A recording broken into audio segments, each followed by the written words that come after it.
মহানবী কবুতরকে কেন শয়তান বলেছেন। তো চলুন জানা যাক এই ভিডিওটা।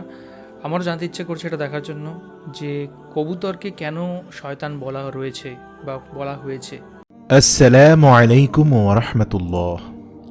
মহানবী সাল্লাল্লাহু আলাইহি ওয়াসাল্লাম কবুতরকে কেন শয়তান বলেছিলেন? আবু দাউদ শরীফের 4940 নম্বর হাদিসে মহানবী সাল্লাল্লাহু আলাইহি ওয়াসাল্লাম কবুতরকে একটা বিশেষ প্রেক্ষাপটে শয়তান হিসাবে উল্লেখ করেছেন। কিন্তু আমরা অনেকেই জানি না আল্লাহর রাসূল ঠিক কী কারণে কবুতরকে শয়তান বলেছিলেন। কবুতর অত্যন্ত আকর্ষণীয় এবং সুন্দর একটি পাখি, যা সকলেরই পছন্দ। তাই এই পাখি অধিকাংশ ঘরে পালিত হয়। ঘর ছাড়াও এই পাখিটি বিভিন্ন মাজার এমনকি মক্কা মদিনায়ও প্রচুর পরিমাণে দেখা যায়।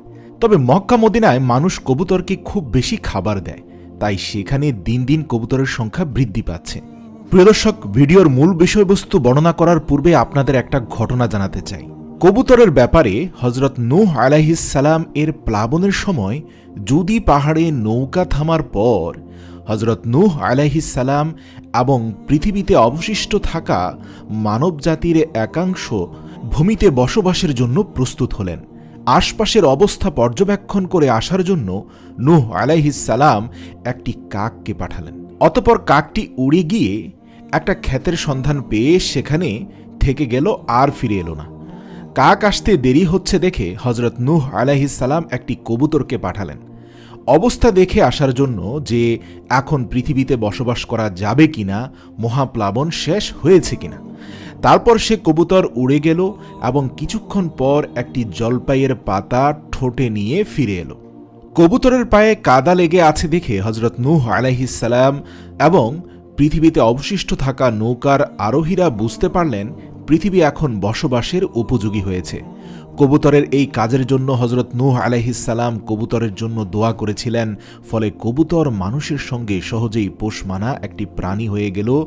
এছাড়াও কবুতর শান্তিপ্রিয় একটা প্রাণী। আর নূহ আলাইহিস সালাম দায়িত্বহীনতার কারণে কাকের উপরে অসন্তুষ্ট হলেন, বদদোয়া দিলেন। ফলে কাক মানুষকে বেশি ভয় পায়। সুনানে ইবনে মাজার 2947 নং হাদিসে উল্লেখ আছে, সাইবার কন্যা সাফিয়া রাদিয়াল্লাহু তাআলা আনহা থেকে বর্ণিত, তিনি বলেন, রাসূল সাল্লাল্লাহু আলাইহি ওয়াসাল্লাম মক্কা বিজয়ের বছর যখন নিশ্চিত নিরাপদ হলেন, তখন তিনি স্বীয় উটে আরোহণ করে বাইতুল্লাহ তাওয়াফ করেন এবং নিজের হাতের লাঠির সাহায্যে সোজা হয়ে হাজরে আসওয়াদকে চুমু দেন। অতঃপর তিনি কাবার অভ্যন্তরে প্রবেশ করেন এবং সেখানে কাঠের তৈরি একটি কবুতর দেখতে পান। অতঃপর তিনি তা ভেঙে ফেলেন। তারপর তিনি কাবার দরজায় দাঁড়িয়ে তা বাহিরে নিক্ষেপ করেন এবং হযরত সাফিয়া বলেন, আমি নিজে তা দেখেছিলাম। সুতরাং বোঝা যায় কবুতরের মূর্তি, যদিও বা সেটি কাঠের অথবা মাটির হোক, যে কোনো প্রাণীর মূর্তি ইসলাম সমর্থন করে না, সেটা কবুতর হোক বা যাই হোক। ঘরে কোনো প্রাণীর মূর্তি রাখলে ফেরেশতারা প্রবেশ করে না, এমনকি কোনো প্রাণীর ছবিও রাখা নাজায়েজ। যেহেতু কবুতর পোষ মানে, সেহেতু অসংখ্য মানুষ এই কবুতর লালন পালন করে। এতে শরীয়তে কোনো বাধা নেই। অধিকাংশ উলামার মত, কবুতর পালন করা, এর মাংস ভক্ষণ করা শরীয়তে সম্পূর্ণরূপে জায়েজ। কিন্তু আবু দাউদ শরীফের 4940 নম্বর হাদিসে রাসূল সাল্লাল্লাহু আলাইহি ওয়াসাল্লাম এক ব্যক্তিকে কবুতরের পিছনে দৌড়াতে দেখলেন এবং এই খেলায় মগ্ন হয়ে নামাজের ব্যাপারে তাকে উদাসীন হতে দেখলেন। তখন রাসূল সাল্লাল্লাহু আলাইহি সাল্লাম বললেন, এক শয়তান আরেক শয়তানের পেছনে ছুটছে। অর্থাৎ কবুতরের পেছনে যে ছুটছে সেও শয়তানের প্ররোচনায় প্ররোচিত হয়েছে। এই হাদিসটিতে রাসূল সাল্লাল্লাহু আলাইহি সাল্লামের বক্তব্য অনুযায়ী কবুতরকেও শয়তান বলা হয়েছে ওই বিশেষ প্রেক্ষাপটে।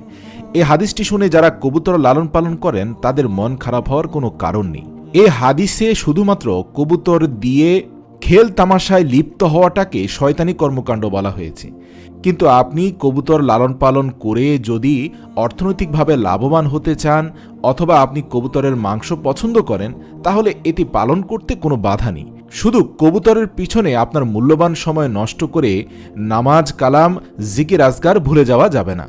এছাড়াও কবুতরের মাধ্যমে জুয়া, লটারি ও বিভিন্ন ধরনের হারাম কার্যক্রম পরিচালিত হতো তৎকালীন আইয়ামে জাহিলিয়াতের যুগেও।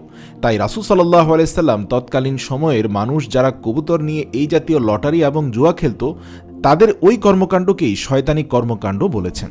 আল্লাহ আমাদের সহি বুঝ দান করুক, আমিন। তো এখানে আমরা বুঝতে পারলাম যে জিনিসটা, যে এখানে কবুতরকে ডাইরেক্টলি শয়তান কিন্তু বলা হয়নি। তখনকার দিনে মানুষের কবুতর হচ্ছে একটা খেলার জন্য, একটা খেলার সাথী ছিল বলতে পারো। বা অনেক সময় কী হতো, তারা নামাজ পড়া বা সাধনা করা এই জিনিসগুলো হচ্ছে মানে এই খেলার জন্য ভুলে যেত।